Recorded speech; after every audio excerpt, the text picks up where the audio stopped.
É, pessoal, foi tudo revelado. O Lula fez um esforço gigante para esconder ou para defender a Venezuela, para defender esse ditador sanguinário que ali está, né, tomando o seu povo, mas não adiantou. Foi tudo revelado e se você acha que já viu de tudo, eu peço para você se sentar numa cadeira. Olha o vídeo aí. Semana depois da eleição presidencial na Venezuela, o mistério das atas de votação continua e com ele a guerra de números na contagem de votos. O Fantástico ouviu com exclusividade a líder da oposição na Venezuela, que é a Maria Corina Machado.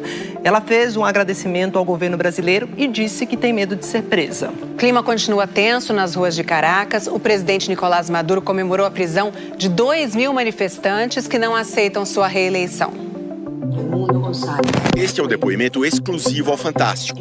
O primeiro da líder oposicionista Maria Corina Machado a uma TV de fora da Venezuela desde as eleições do último domingo.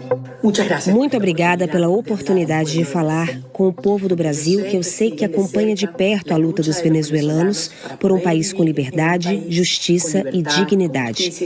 O que estamos vivendo nessas horas cruciais vai determinar o futuro não só de milhões de venezuelanos, mas também da estabilidade política da região.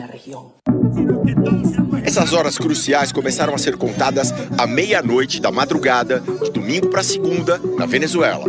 Muito depois do horário previsto, o chefe do Conselho Nacional Eleitoral, controlado pelo governo de Nicolás Maduro, faz um anúncio. Nicolás Maduro Moro, 51.20%. El candidato Edmundo González, 44.2%. Foi isso.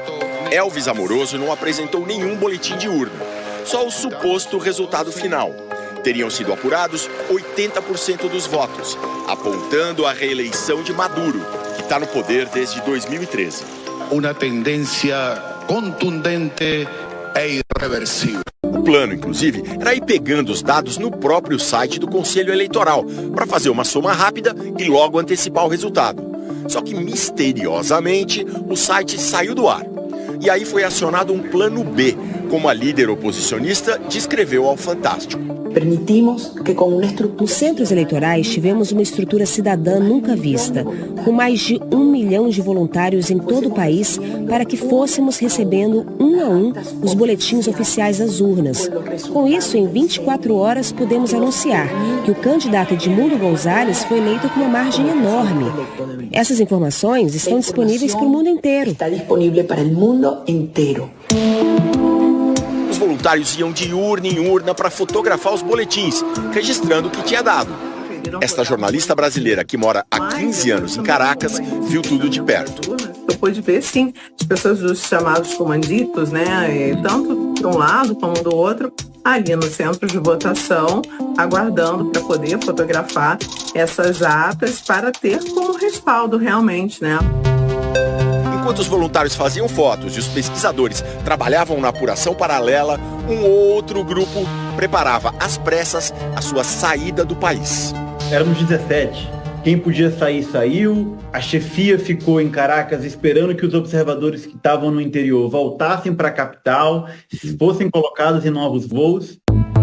O Ian era o único brasileiro entre os observadores internacionais do Centro Carter, uma organização fundada pelo ex-presidente americano Jimmy Carter.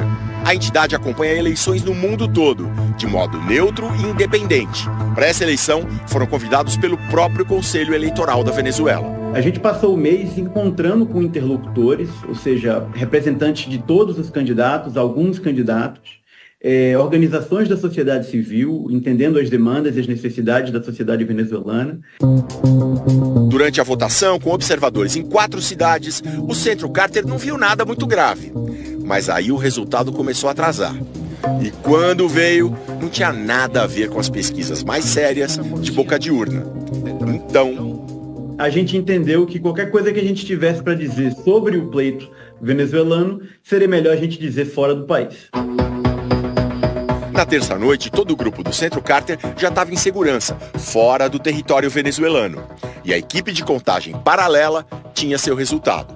Deu 66% para Edmundo González e 31% para o Nicolás Maduro. bem diferente dos 51% a 44% a favor de Maduro que o Comitê Eleitoral anunciou, mas muito parecido com os números divulgados durante a semana pela oposição, 67% a 30% para Gonçalves. Na sexta-feira, o Conselho Nacional Eleitoral atualizou o resultado, com supostos 97% das urnas apuradas. E de novo botando Maduro na frente, 51,95% contra 43,18% para Edmundo Gonçalves. 43,18%. O Centro Carter, para quem o brasileiro Ian trabalha, disse que essa eleição não pode ser considerada democrática, porque houve total falta de transparência no anúncio dos resultados, que constitui uma grave violação de princípios eleitorais. Nicolás Maduro nega a fraude, se diz alvo de um complô nazifascista e ontem celebrou a prisão de manifestantes. Temos 2.000 presos capturados, máximo castigo. Esta vez não vai haver perdão. Enquanto isso, no mesmo dia, Maria Corina Machado liderava uma manifestação em Caracas. E vamos a chegar até o final. Depois, ela não voltou para casa, mas para um esconderijo. Me perguntavam se eu temo por minha vida. Me perguntam se eu temo pela minha vida.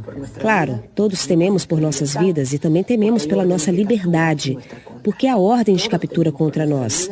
Mas este é um momento que temos de nos manter erguidos. Este é um momento no qual temos que elevar-nos. Nesse depoimento exclusivo, ela também fez um agradecimento. Eu estou muito agradecida como venezuelana. Como venezuelana, fico muito agradecida pela resposta de alguns governos, de alguma maneira próximos a Maduro, como Brasil, Colômbia e México, e que assumiram posições muito firmes para que a verdade eleitoral seja conhecida. Agradeço a posição nítida do governo do Brasil e do presidente Lula ao exigir que se divulguem os boletins, um a um. Uma a uma. Mas uma semana depois das eleições, o governo Maduro ainda não apresentou esses boletins. Então, como surgiu o resultado oficial? A pergunta continua no ar. Olha aí, pessoal, já foi tudo revelado, o mundo inteiro já sabe o que aconteceu na Venezuela e o Lula nos coloca em uma oposição em que o Brasil defende isso tudo. Até a revista Oeste já fez aqui essa linda capa, o ditador de Lula. Eu vou mostrar uma sequência de vídeos aqui para vocês, informações importantes, colocando, né, o tanto que o Lula está nos colocando em uma posição muito grave, tanto aqui no Brasil internamente, quanto no mundo todo. Isso é muito perigoso. Eu já falei aqui nos meus vídeos, os deputados, os parlamentares precisam articular um impeachment de Lula o mais rápido possível. Se esse homem continuar à frente do governo, eu não sei mais o que pode acontecer do Brasil. E pessoal, já tem essa matéria aqui, eu quero fazer rapidamente a ligação para ela, que, né, teve toda essa declaração, né, essa revelação, né, para o mundo todo do que aconteceu na Venezuela. Aí teve a autodeclaração do Edmundo Gonçalves falando que é o presidente da Venezuela eleito e foi ironizado pelo Lula, pessoal. Eu vou mostrar a matéria para vocês, olha só. O presidente Lula falou com jornalistas ao deixar o hotel Ritz-Carlton, em Santiago, onde está hospedado durante sua visita oficial ao Chile. Nessa segunda-feira, dia 5 de agosto, o Lula preferiu não comentar a decisão de Edmundo Gonçalves, candidato da oposição na Venezuela, que se autoproclamou o presidente eleito do país. No entanto, afirmou que abordará o tema na próxima terça-feira, pessoal. O Lula se mantém mais reservado ao lado do Maduro. Questionado por jornalistas sobre o assunto, ao deixar o hotel em Santiago, o petista manteve-se reservado e apenas disse: "Depois nos falamos disso, querida. Calma. O cara nem tomou posse e você já quer que eu fale." Então, pessoal, ele está ironizando. Ele está ao lado de seu amigo ditador sanguinário Nicolás Maduro e ele nos coloca em uma situação totalmente desesperadora. Eu vou deixar agora aqui vídeos mostrando tudo que isso pode ocasionar no Brasil e como, né, o posicionamento dele é ruim pra gente. Olha aí. Ditador de Lula, ao tornar o Brasil cúmplice da fraude nas eleições venezuelanas e da repressão armada, aos opositores de Nicolás Maduro, Lula se declara inimigo aberto da democracia. É uma humilhação e um insulto para todos os brasileiros. O texto de capa desta semana de Christian Costa. Todo mundo, eu acho que está acompanhando o que ocorre desde o final de semana passado. A oposição declarou que venceu as eleições, mas o que importa é o que o Bigodão diz que ganhou, né? Então ele foi lá, disse que ganhou, a Venezuela entrou numa grande convulsão, as imagens são terríveis, imagens, aí no caso já é o resultado, entre aspas, como diz um certo pessoal por aí. Aquele diz de imagens que são feias e realmente, pessoal, teve muitas imagens que a gente não pôde trazer aqui pro YouTube, tá? Senão cai o canal, de tão forte que é. Lá está um cenário de guerra apavorante. Né, entre aspas. Mas fato é que a Caracas, sobretudo, né, mas toda a região, o entorno, entrou numa grande convulsão, as pessoas inconformadas com o triunfo da indecência. As pessoas inconformadas que o ditador Nicolás Maduro vai continuar à frente de um país. Essa imagem é muito simbólica, né? Quando se derruba uma imagem como essa, algo que remete até para muitos, Flávio, a Saddam Hussein, né? Quando caiu. Gaddafi também. Daqui a pouco você pode trazer mais informações históricas sobre isso. Uma população que passa fome, uma população miserável, com uma economia em frangalhos. Uma população miserável que passa fome e que está nas ruas contra o exército e a polícia armada, todos sem nada, todos com uma coisa só, fé e esperança. É inacreditável, o povo venezuelano está, né, literalmente lutando por suas vidas. PIB que só cai, a última queda apontava em torno de quase 70%, uma inflação incalculável, as pessoas revirando lixo, cansadas da opressão, mas aparentemente o Brasil, o México e a Colômbia, sobretudo, que é liderada por um ex-guerrilheiro do M19, no movimento 19 de abril, Gustavo Petro, o México do senhor López Obrador e o Brasil do senhor Lula da Silva chancelaram tudo isso que vocês estão vendo, são cúmplices, porque faltou um único voto na OEA. Nessa semana foram 17 e eram necessários 18 para que uma resolução fosse aprovada. E o Brasil se acocorou, o México e a Colômbia fizeram a mesma coisa, porque tanto faz não comparecer ou declarar abstenção. É ser cúmplice do assassinato à democracia. Infelizmente a esquerda até pode chegar ao poder pelo voto, mas tudo indica que não será pelo voto que ela sairá de lá. Bom, Fabi, trouxe aqui alguns pontos, mas vocês fiquem hoje à vontade, porque eu acho que é um mergulho em tudo que está acontecendo. O brasileiro está vivendo tudo isso que está acontecendo. E, sobretudo, o rei está nu quando a gente fala do Lula, quando a gente fala do PT, a humilhação, o momento mais infame da diplomacia brasileira ao chancelar tudo isso, uma ditadura sanguinária. Bom, primeiro eu quero voltar à nossa capa aí, porque, né, ditadura, o ditador do Lula, tá icônica essa capa, e também mostra que, acima de tudo, e para dar uma descontraída, o Maduro também é um ditador da moda, assim como o Lula, né? A cafonice parece que parou lá nos anos 80. Bom, vocês vão ver de novo a capa aqui, olha lá, ditador de Lula, né? Olha só que presença mais cafona, né? Isso deve ser muito difícil. Assim como as séries de TV, não sei para vocês, mas toda série que eu assisto, que tem um futuro distópico mais provável, é as que me dão arrepio. É igualzinho quando a gente olha para a Venezuela. A gente olha e sabe que aquilo está muito mais perto de nós do que nós imaginávamos. O ponto da distopia. A gente olha ali para a Venezuela. Eu me lembro do Paulo Guedes, quando ele falava, sinceramente eu pensei, não, está muito longe. Não está muito longe, está muito perto. Infelizmente, eles voltaram ao poder com tudo. Tem essa insistência porque tem a grande mídia que vai tentar dar uma amenizada nas verdades, né? Mentir. Para todo mundo que está assistindo aí, sabe que a Globo News, que a CNN estão de fato fazendo isso dia, noite e dia, né? Ao ponto de dizer... Inclusive, né, aqui nesse assunto específico, Venezuela, a fraude nas eleições lá, a Globo News e a CNN já se posicionaram, né, contra o que está acontecendo, pelo incrível que pareça. Realmente parece incrível isso, mas é verdade, pessoal. Eles, nesse caso, se posicionaram contra o que está acontecendo lá, contra o Lula. É incrível. Em que hoje, por exemplo, falar de hoje, né, um movimento que eu achei bem interessante, que o Milei foi lá e falou, olha, não posso mais ficar com a embaixada, porque expulsaram todos os diplomatas, coisa de gente assim boa, né, tipo Maduro, super democrata, maravilhoso, né, o símbolo maior que esse não existe. E aí tiveram que abandonar. Aí o Milei ligou pro Itamaraty, tô resumindo, ligou pro Itamaraty e falou, Cicico aí, com o negócio? Aí, né, acho que consultaram não sei quem, Celso Amorim provavelmente, falou, tá bom, a gente fica. Só que o Milei disse ali, olha, tem 6 refugiados aí. E o que a gente viu? A gente viu a mídia todinha dizer, olha como o Lula é bom.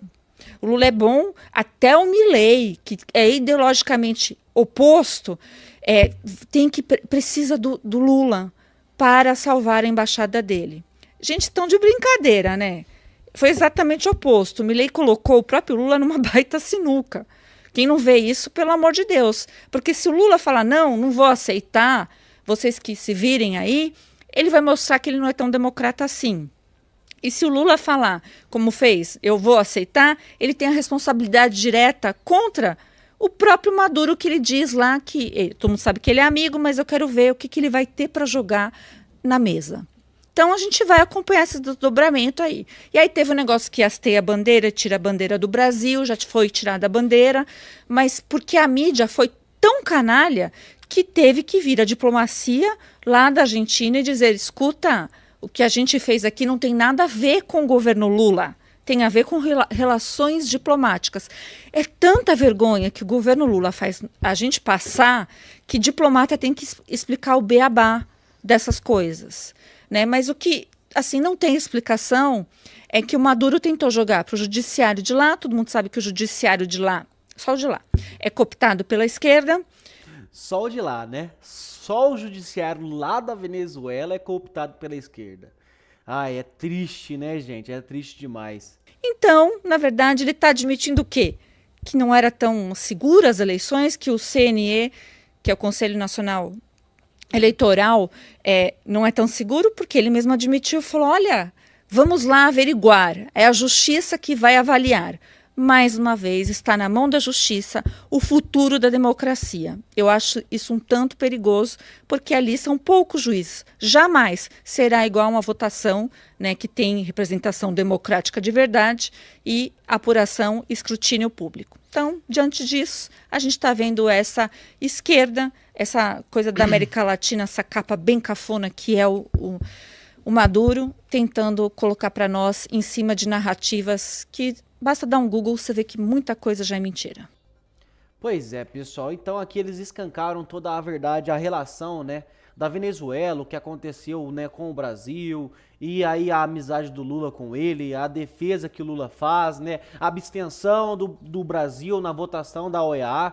Uma vergonha atrás da outra. O Brasil fazendo um papelão, demonstrando que não é nada democrático, pessoal. E voltando um pouco mais para o cenário internacional, pessoal, vocês já devem saber que lá no Oriente Médio, né, morreram o líder do Hamas, né, e líder do Hezbollah, 2 cabeças do terrorismo que o Israel conseguiu capturar, né, e matar. E agora tá tendo uma tensão gigante lá. E o secretário da Segurança de Rússia tem um encontro com o presidente do Irã. Inclusive, né, a Rússia já declarou apoio para o Irã contra Israel. Então, as tensões estão aumentando demais. Olha só. O secretário do Conselho Nacional da Segurança da Rússia, o Sergei Shoigu, né, não sei falar o nome certinho, aterrissou nesta segunda-feira no Teherã, indo ao encontro de autoridades iranianas. Entre os encontros marcados estão incluídos diálogos com o presidente Masoud Pezeshkian e o chefe do Estado-Maior das Forças Armadas, o Mohammad Bagheri. De acordo com o Conselho de Segurança russo, a pauta das reuniões está focada em vários aspectos da segurança global e regional. Esse encontro ocorre, né, em um momento de grande tensão do Oriente Médio, especialmente devido às recentes ameaças de um ataque iraniano a Israel, sugerindo como retaliação pelo assassinato de Ismail Haniyeh, líder do Hamas em Teherã. Então, pessoal, essa tensão internacional lá no Oriente Médio está aumentando. A gente vai aguardar os próximos capítulos e a coisa está ficando tensa demais. A gente pode esperar talvez uma nova guerra.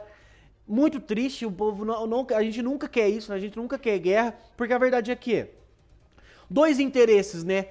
Dois cabeças, duas pessoas que governam os países têm seus interesses e quem sofre de verdade são os inocentes, são as pessoas que são mandadas pra guerra e nunca essas pessoas, né, que têm essas intenções ruins, fazem essas coisas ruins. Muito triste esse cenário de guerra que acontece no Oriente Médio, que sempre tem, né? Bomba e matança é o que sempre tem lá. E isso é totalmente deplorável, a gente nunca pode aceitar esse tipo de coisa, mas que está acontecendo. Queria pedir para você comentar aqui embaixo o que você acha sobre isso, qual é o seu posicionamento, qual é a sua opinião, é muito importante, amigo, que você comente aqui embaixo, se posicione, tá? Muito importante mesmo. E olha só, esse canal aqui, pessoal, ele é novo, então se você puder deixar o like nesse vídeo, se inscrever no canal, ativar as notificações e também compartilhar esse vídeo, você vai estar me ajudando muito, tá? Vai estar ajudando a crescer aí esse canal novo da gente, tá bom? Muito obrigado e até a nossa próxima notícia.